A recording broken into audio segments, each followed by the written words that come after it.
So you want to get smarter. Funny thing is, in most parts of the world, people tell you there's a very specific recipe for that.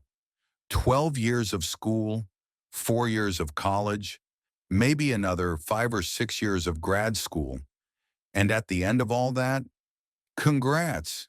You might still be unemployed, but at least you can write a flawless Reddit post about it. That's not even a joke. But here's the good news. If the title didn't give it away already, becoming smart is actually way easier than people make it sound. Even if you think you lost the genetic lottery, because compared to literally every other animal on this planet, your brain is already absurdly overpowered. When people like you and me say, I want to be smarter, we don't mean one thing. We usually mean a mix of stuff. We want practical skills, preferably ones that pay. We want to solve problems better, again, preferably for money. We want to understand hard subjects, get better grades, and maybe flex a little. And finally, we want to sound smart in conversations, but not so smart that people label us as that guy. Now, the problem is, most advice online is completely useless. It's so vague and philosophical that even if it technically works, the only people who could follow it are ancient Greek philosophers and Oprah. And when you look for more concrete advice, things you can do right now, this is what you usually get.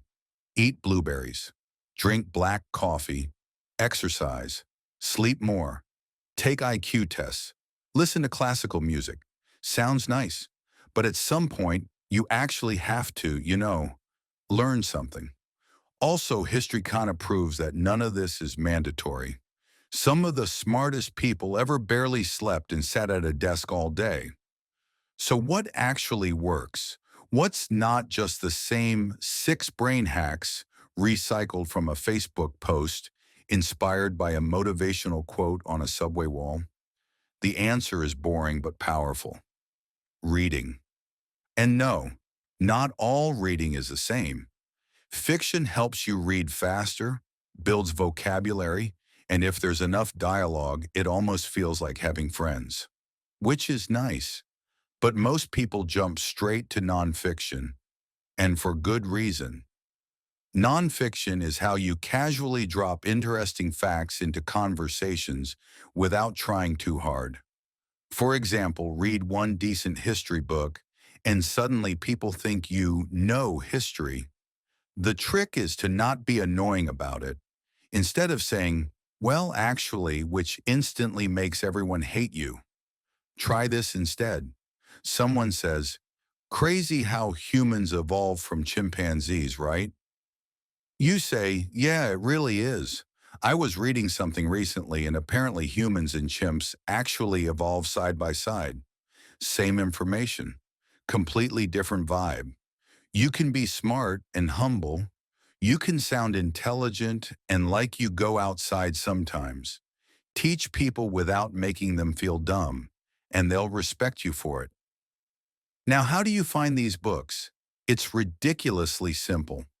You don't need to read the same 5 books everyone recommends. Just pick a topic you want to learn. Say cleaning. Google, books about cleaning. Pick one that looks decent. They usually cost money, but if your mouse slips, now that you have the book, 2 things start happening. First, you collect interesting facts for conversations. Second, you start learning actual, usable skills. Here are the rules that matter. Rule number 1, if you don't use a skill, your brain marks it as useless and deletes it. Rule number 2, you only need about 20% of the knowledge to get 80% of the results. That's the learning curve. Early practice gives massive progress, but only if you actually practice. Nobody learned how to tie a tie by just watching a video. You learn it by watching while tying the tie. Same thing with books. Reading only makes you smarter if you give your brain a reason to remember the information. Read a chapter on cleaning a room. Go clean a room. Doesn't even have to be yours. Now it's locked in. But what if you can't practice right away? Like reading about jump-starting a car? Easy. Use imagination. Picture the exact moment. Your brain can't tell the difference. Meanwhile, the person who just memorized the diagram forgets everything. This is the real secret to getting smarter. Use what you learn, or make your brain think you did. That's also why school works the way it does. They're called tests. Once the test is over, that's why repetition alone doesn't work. Mind maps don't work. Study schedules don't work by themselves. Practice questions do. And if there are no practice questions, make your own.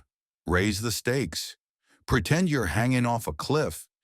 This is why textbooks are actually S tier for getting smart fast. No fluff, no entertainment. They're not fun, but they work. And if you accidentally find a website, before you do that, consider accidentally subscribing to fund the next video